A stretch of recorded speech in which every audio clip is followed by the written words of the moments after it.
우리나라에서 제일 좋은 대학은 어디예요? 서울대학이죠. 서울대보다도 좋은 대학이 있습니다. 낙성대. 왜냐하면 낙성대역 다음에 서울대역이 나오거든요. 네. 낙성대는 문자 그대로 별이 떨어진 곳이라 해서 붙여진 지명입니다. 귀주대첩의 명장 강감찬 장군이 태어날 때 큰 별이 떨어졌다는 것입니다. 큰 인물이 태어날 징조가 보였다는 전설은 세계 곳곳에 있습니다. 오늘 읽은 본문도 그런 전설과 대단히 유사해 보입니다. 이 이야기는 정말 사실일까요? 정말 동방박사가 그 먼 곳에서 큰 별을 따라온 것인가? 또한 그 별은 어떤 별인가? 왜 이런 전설 같은 이야기에 이렇게 많은 지면을 할애하는 것일까요? 그 의도는, 하나님의 의도는 무엇이며 오늘날 우리 신앙에 어떤 유익이 있는가 등등 정말 여러 가지 의문이 듭니다. 마태복음을 기록한 목적은 1차적으로 가장 먼저 당시 유대교를 신봉하던 유대인들에게 예수님이 그토록 간절히 기다리던 메시아임을 증명하는 것입니다. 그것이 마태복음 기록의 제1목적입니다. 그래서 여자인 마리아의 증언 대신에 남자인 요셉의 증언을 수록하였고 오늘 이야기도 수록한 것입니다. 네.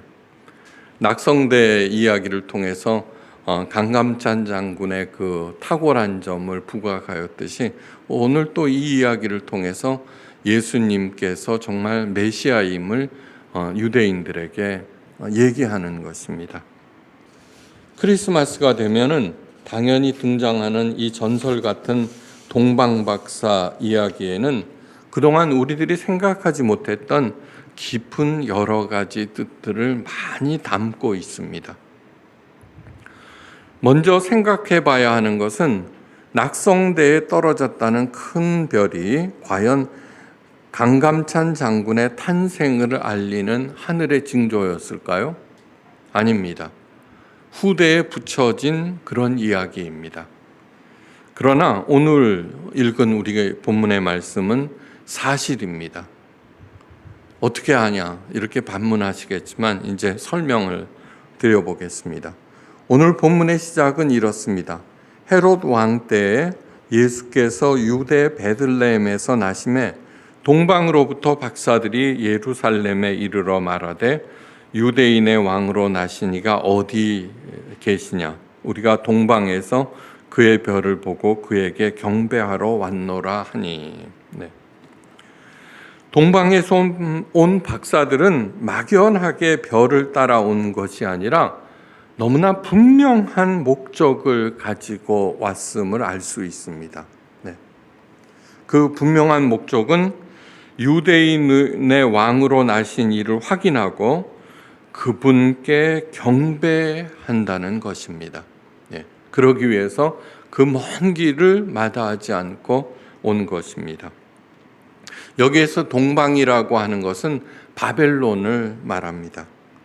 정말 찬란하기 짝이 없는 문명을 구가했던 바벨론에서 천문학을 연구하던 박사들이 어느 날 별 하나를 발견하게 됩니다. 당시에는 늘 그랬듯이 그 별은 어떤 징조를 나타낸다고 믿어서 이 박사들은 연구에 착수를 합니다. 그리고는 그 별이 베들레헴에서 유대인의 왕의 탄생을 나타낸 것을 알게 되었습니다. 네. 어떻게 알게 되었을까요? 여러분, 학문이라고 하는 것은 어떤 분명한 목적을 가지고 시행합니다. 그죠? 그러니까 이 동방박사들은 분명히 이상한 별이 나타났으니까 거기에는 징조가 있을 것이고 하늘의 징조를 나타내는 것이고 그것이 무엇인가 여러 각도에서 여러 방면에서 면밀하게 조사를 하였습니다. 잘 아시는 대로 이스라엘이 바벨론에게 멸망당한 후 많은 유대인들을 포로로 데려갔습니다. 이것이 유대인 디아스포라의 시작입니다.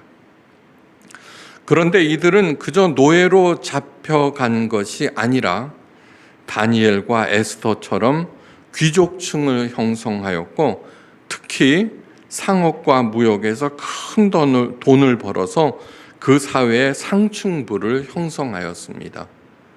유대인들이 오늘날에도 세계 무역을 장악하고 있죠. 여기에서 시작한 것입니다. 이 모든 것들은 종주국의 번영을 위하여 힘써 일하라는 예레미야 선지자를 통한 하나님의 명령에 따른 결과입니다.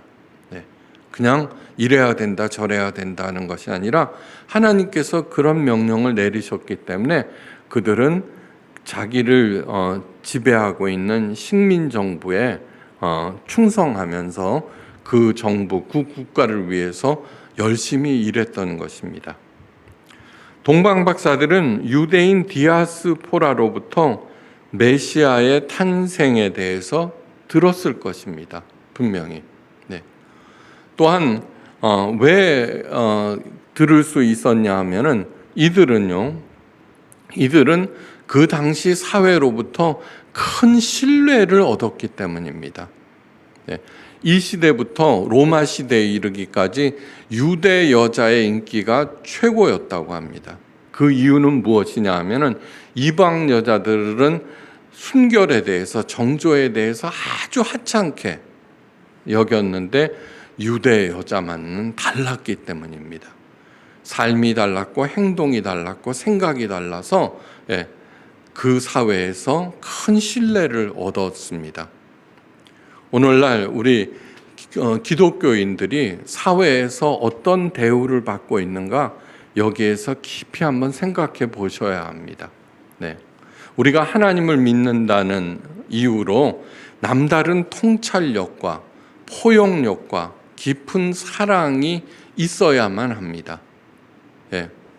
그렇기 때문에 마치 요셉이 이집트의 파라오에게 그 꿈을 해몽하여서 그 일대를 살려낸 것처럼 그 당시 디아스포라들은 바벨론 사회에서 큰 신임을 얻었고, 동방박사들은 그들의 말을 받아들였습니다. 이들은 남달라라고 하는 뜻으로. 그래서 정확하게 알고 있습니다. 그죠? 베들레헴에서 유대 왕이 태어날 것인데 그 아기에게 경배를 드려야 한다는 그것을 명확하게 인식하고 있었다는 것입니다. 타향살이에 지친 그 유대인들은 역시 메시아를 간절히 기다렸기에 동방박사들에게 알려주었고, 그래서 그 메시아의 탄생지가 베들레헴이라고 하는 것까지 정확히 알게 되었습니다. 유대인 왕의 탄생 소식에 대한 반응은 단순하지가 않았습니다. 헤롯 왕과 온 예루살렘이 듣고 소동한지라 들썩였다는 것입니다. 그래서 헤롯 왕은 그 소식을 듣고 불안했고, 대제사장들과 성경학자들을 불러 그리스도가 어디서 나겠느냐고 물었습니다.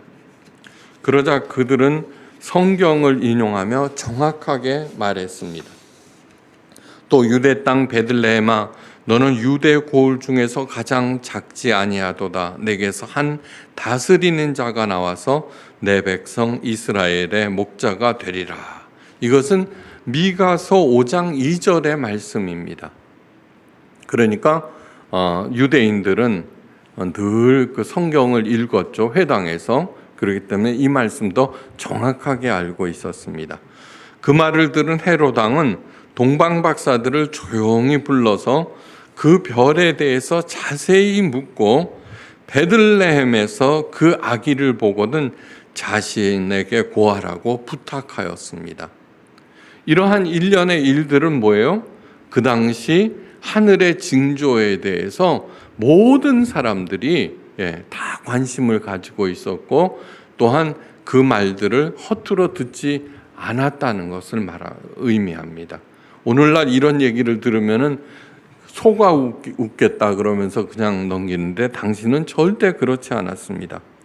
이 말을 듣고 난 후 동방박사들은 그 별이 인도하는 여정을 다시 시작하였습니다.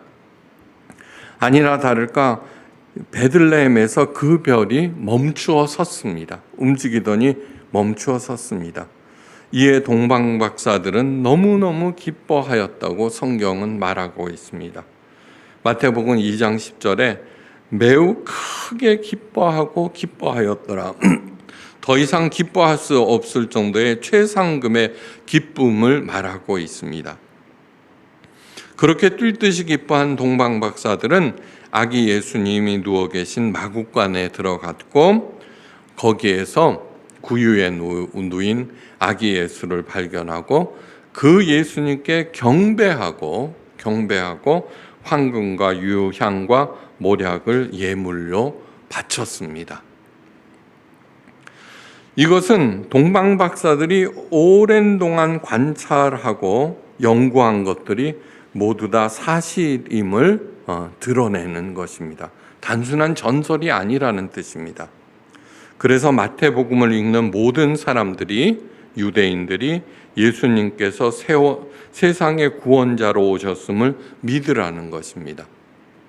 황금을 드린 사람은 백발과 흰 수염의 멜콘이며 유향을 드린 사람은 홍안의 청년 가스퍼이며 모략을 드린 사람은 검은 얼굴에 수염이 많았던 발사살이라고 합니다. 이렇게 구체적인 모습까지 그렸다면 그 전설은 사실에 근거했다고 해도 무방합니다. 네. 이거는 중세 때 이렇게 편입된 것이 절대로 아닙니다. 절대로 아닙니다. 이러한 얘기들은 그때부터 2000년 전 예수님 탄생할 때부터 있었고 사람들은 이 이야기가 마태복음이 초대교인들에게 퍼져나갔을 때 사람들이 궁금했을 것입니다. 과연 이 사람이 누구일까? 그죠? 예. 그 다음에 곧 로마 전역에 퍼져나갔죠. 조사를 하기 시작했고 그 사람이 누구인가가 이렇게 드러났다는 것을 얘기하고 있습니다. 이들이 예물과 함께 아기 예수님께 경배하였다는 것입니다. 그 경배는 왕에 대한 경배입니다. 이 동방박사들은 헤롯 왕이나 예수님 육신의 부모에게는 경배하지 않았습니다. 헤롯 왕 앞에 섰을 때 물론 인사를 하고 있죠. 그 당시 예법에 맞춰서 절은 하였겠죠. 그죠? 그러나 경배는 하지 않았다는 얘기입니다. 인사를 했을지언정. 아기 예수님이 예언에 계시된 하나님께서 보내신 구원의 왕임을 바로 이 동방박사들에 의해서 드러난 것이다 라고 하는 것을 얘기하고 있습니다. 이들이 아기 예수님께 바친 예물도 각각 그 의미를 가지고 있습니다. 부와 절대 권력을 상징하는 황금은 메시아적 왕권을, 제사 때 사용되는 유향은 인간과 하나님 사이의 중재자이신 예수님의 신성을 드러냅니다. 옛날 성막과 성전에 기도단이 있었습니다. 거기에다 유향을 피웁니다. 그러면 연기가 올라가거든요. 그 연기가 올라가는 것은 무엇이냐 그러면 성도들이 드리는 기도라고 해서 하늘로 올라가서 하나님과 연결이 된다는 것을 얘기합니다. 그때 그 유향을 뿌린 사람이 누구냐면 대제사장인데 이것은 인간과 하나님 사이의 중재자이신 예수님의 신성을 나타냅니다. 시신을 염할 때 사용하는 모략은 예수님의 고난과 죽음을 의미합니다. 메시아를 애타게 기다리던 유대인들과 대제사장들과 학자들은 예수님의 탄생을 알지 못했습니다. 다만 미가서의 말씀을 머리로는 알고 있었다는 얘기죠.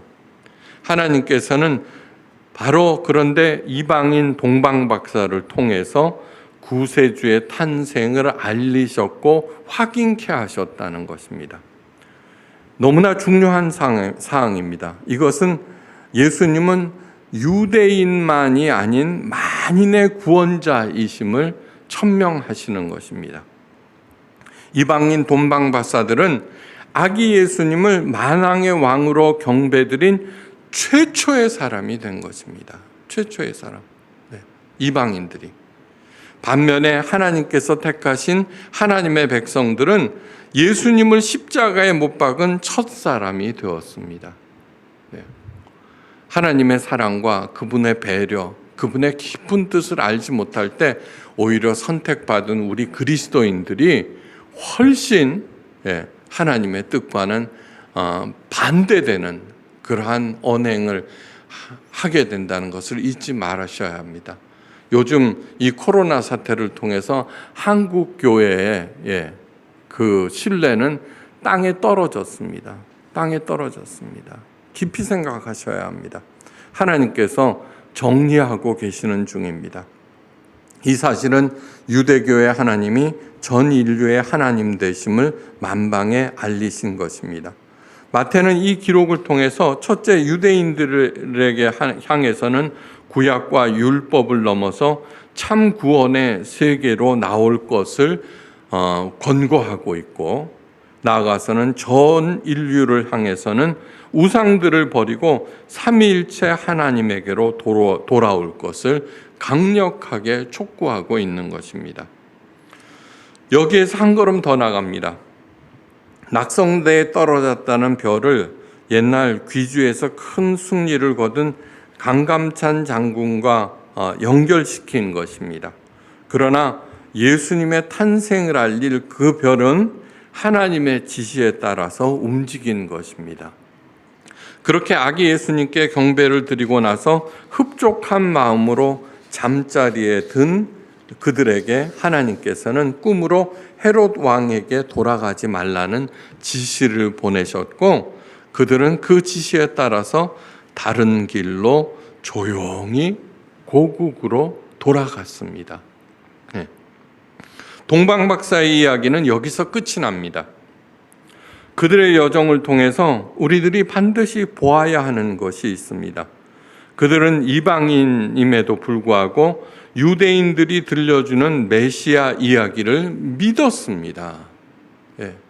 믿었을 뿐만 아니라 뭐예요? 그 별을 따라 나선 것입니다. 그리고 그 별이 구세주 탄생의 징조임을 받아들였고, 그래서 그 많은 불평과 여비를 들여서 그 별을 따라 나선 것입니다. 단순하게 그냥 생각으로 그친 것이 아니라 자신의 믿음에 대해서 행동이 따랐다는 그러한 얘기입니다. 또 냄새나는 마구간에 더러운 여물통에 누인 초라한 한 아기를 보고도 실망하지 않았습니다. 실망하지 않았습니다.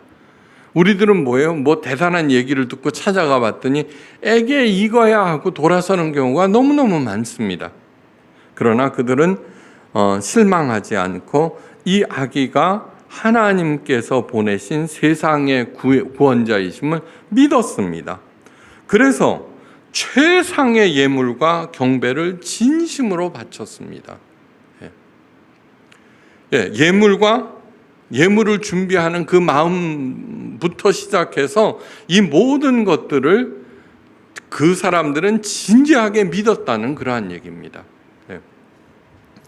그리고 꿈에서 들은 하나님의 지시에 군말하지 않고 묵묵히 따랐습니다. 이것은 하나님의 지시가 헤롯 왕의 명령보다도 훨씬 우위에 있음을 인정하였기 때문입니다. 인정하였기 때문입니다. 이러한 일련의 행위들은 믿음이 없이는, 정말로 신뢰가 없이는 이루어지지 않는 것입니다. 헤롯 왕은 동방박사들이 뒤로 빠지고 조용히 고국으로 돌아갔다는 얘기를 듣고 2세 이하의 남아를 모두 죽이라고 명령을 내리죠. 그래서 광기의 극치를 보여주었습니다. 성경의 기록을 보면은 만약 어떤 사람이 나쁜 의도가 있으면은 그 나쁜 의도에 대해서 빠지지 않고 서술합니다. 성경은. 예. 예. 그들이 그렇게 한 이유는 여기에 있다. 왜냐하면은 우리 마음속에 스스로도 알지 못하고 있는 잘못을 지적함으로써 그 잘못으로부터, 죄로부터, 허물로부터 자유로워지기를 원하시는 하나님의 사랑의 덕분입니다.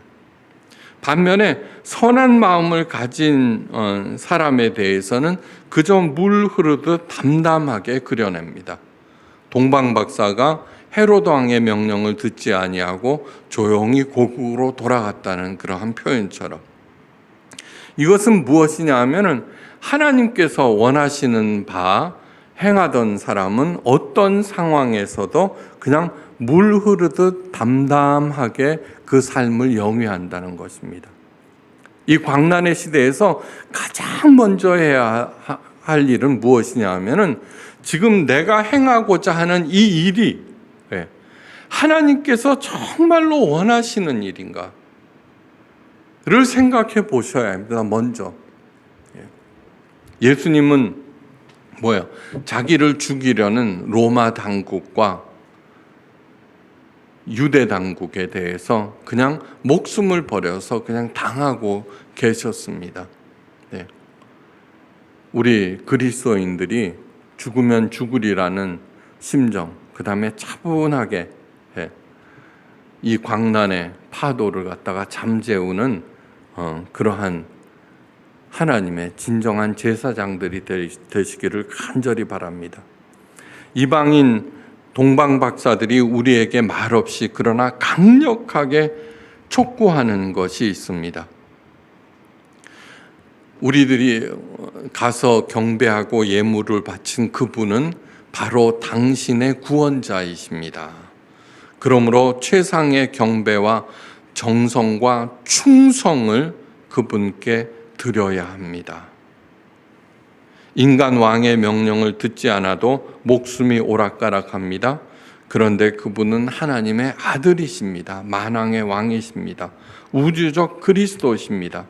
당연히 그분의 가르침에 귀를 기울여야 하고, 그분을 따라야 하고, 그분을 닮아가야 하고, 그분의 명령을 당신의 가슴에 아로 새겨야 하고, 그분의 당부에 목숨을 걸어야 합니다. 그것이 동방박사들이 우리들에게 촉구하고 있는 것입니다. 이들은 고향에 돌아가서 어떻게 되었을까요? 저는 그리스도인이 되었다고 믿고 있습니다. 왜요? 그 엄청난 경험을 하고, 그죠? 자신들이 생각하고 듣고 보고 했던 그 모든 것들을 온몸으로 체험했는데 예수님을 자신의 구세주로 안 받아들였을 리가 없을 것입니다. 우리들도 어려우면 어려울 때일수록 조용히 예수님께 우리의 갈 길을 묻고 차분하게 하루하루를 이 광란의 파도를 잠재우는 역할을 각자의 삶의 자리에서 열심히 하시기를 주의 이름으로 축원합니다.